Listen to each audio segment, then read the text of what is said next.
All right, hello everyone. This is going to be a short video talking about mixed logic, kind of what it is and how we can use it to simplify our designs when designing these digital circuits. So let's first start by defining positive, negative, and then finally mixed logic. So when we're looking with positive logic, you're using your fundamental gates, which are your AND gates, and then your OR gates as well.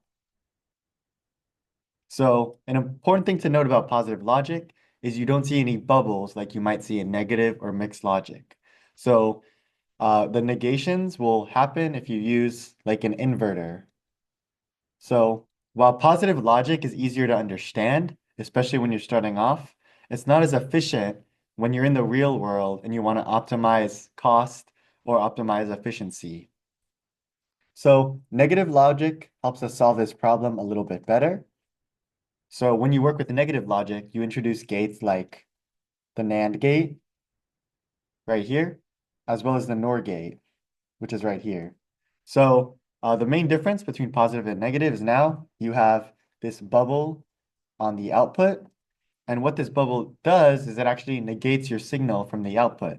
So where if you have your AND gate, you would have A, B, and C. For negative logic with this NAND gate, we'll actually have A, B, and this output will be C naught. So if you're designing based off a more complex equation, you can use this small bubble to create a negation, so you actually don't have to use this inverter. So finally, combining these two, we'll get the concept of mixed logic. And this is the idea of combining both of these techniques and then adding inputs with bubbles as well. So you'll add new gates like our band gate, our BOR gate, and then like other gates like the banand, which is bubbles on the inputs and outputs. So all of this to say, mixed logic is a great tool when designing digital circuits because we can very much simplify our design. So now let's think a little bit about conceptually. So a common misunderstanding a lot of students have is that a bubble is equivalent to a NOT gate. And while in some regard, there is some sort of standing to this. I think fundamentally, the concept is a little bit off. So what this gate is also commonly known as is a level shifter.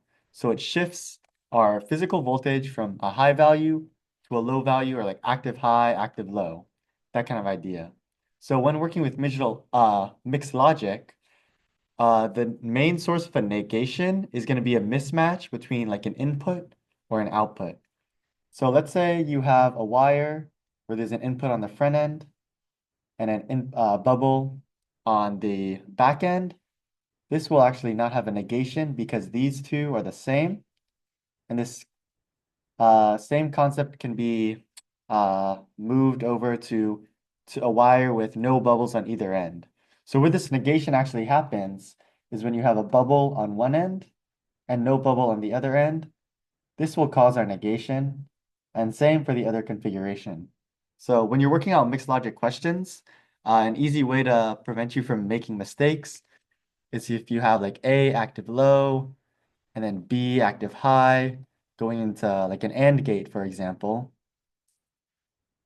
It's hard to see any mismatches here, so it might be easier to think about it as like kind of having an imaginary bubble here, since this is an active low signal, and it's more clear that there's a mismatch between this bubble and this bubble, resulting in a signal of A naught.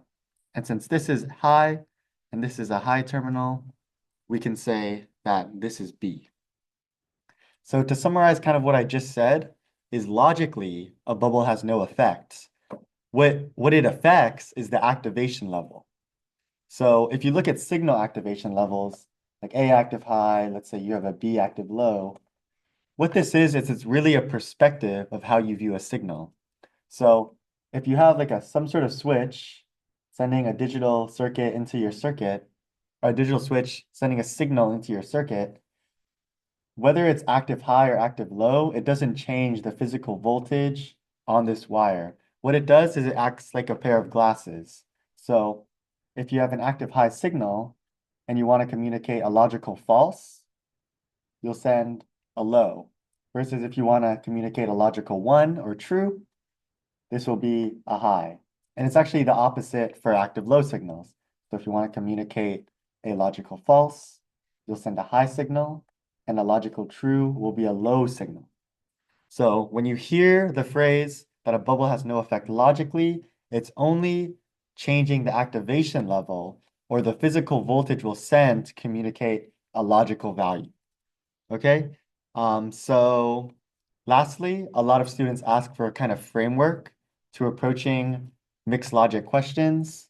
So what I found is a good way to think about this is you first have your equation, like A equals, or we'll say Z equals A and B or C, and we'll add some knots, something like that. The best way I think to approach these problems is to start with your inputs and your outputs and leave the activation level empty.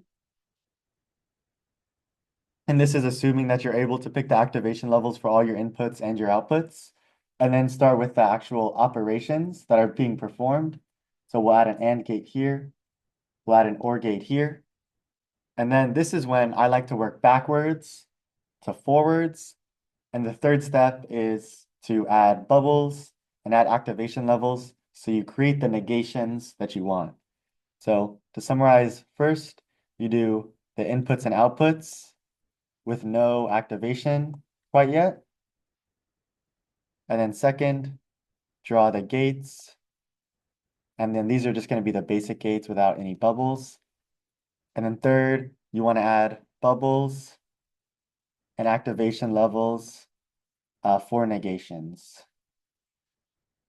So that's a quick recap on conceptually how mixed logic works. But now we're going to take some time and we're actually going to work through some examples here. So let's see, we'll go ahead and pull this up and then I'll let Joseph work out these examples for you guys. Hello, everyone. My name is Joseph. I'm another digital logic TA for this semester. And our first example here is going to be F equals A naught and B all knotted. All right, so just like Landon said, the first thing we're going to do is we're going to draw our inputs. We have A and we have B. And then we have our output, which is going to be F. And now the first example I'm going to do is going to be positive logic. So we're going to make all of our inputs and outputs high. All right. And then we know that we need an AND gate, but in order to get this A knotted here, we're going to have to draw a level shifter. So now we have A here and then A naught out here. And now B is not knotted, so we can just leave it as is and feed these into an AND gate. And then we need to take the output here and feed that into its own inverter. Let me move this over. So we're going to have A naught and B, and not all of that into our output F. Now, if you notice, we have two extra gates that we don't actually need. We only need the one gate. So we're going to start this over, and we're going to use mixed logic for this example.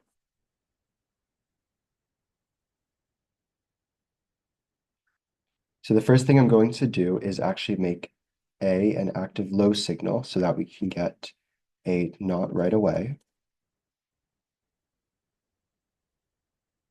Right?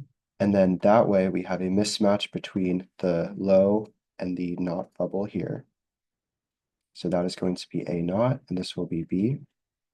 And then this equation here will be A naught and B. Right? And then we can simply make F active low, not all of this, because there is a virtual bubble here, no bubble here, mismatch, and this is one of the valid solutions for this problem. Right?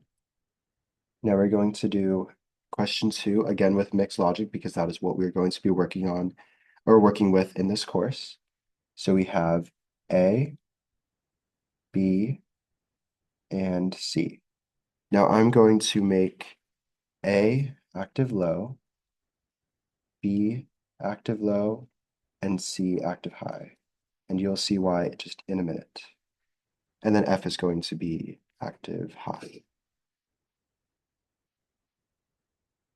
All right, so we have A or B naught and C all knotted. So I'm going to do B naught and C first because that we need to go into an OR gate with A. So we're going to feed this into an AND gate.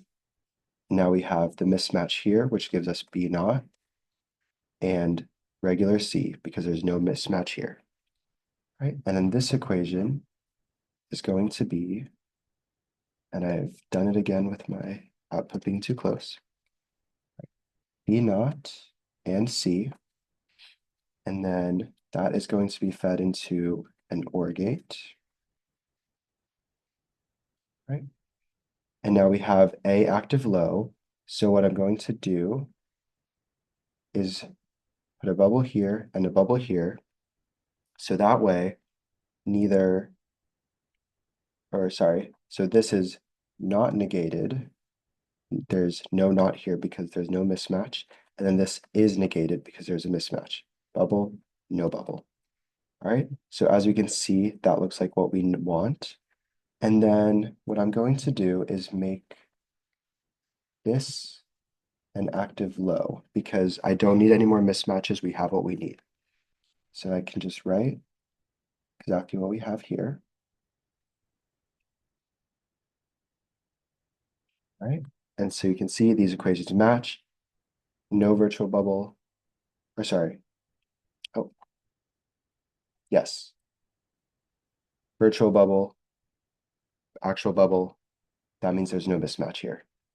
All right, and so the cool thing about this circuit is you can use the exact same type of gate, which means you could implement this circuit with only one chip. Because when you learn about De Morgan's law, you will see that an AND gate with no bubbles is the same as an OR gate with bubbles everywhere, right? Which means that you only need two gates of the same type, right?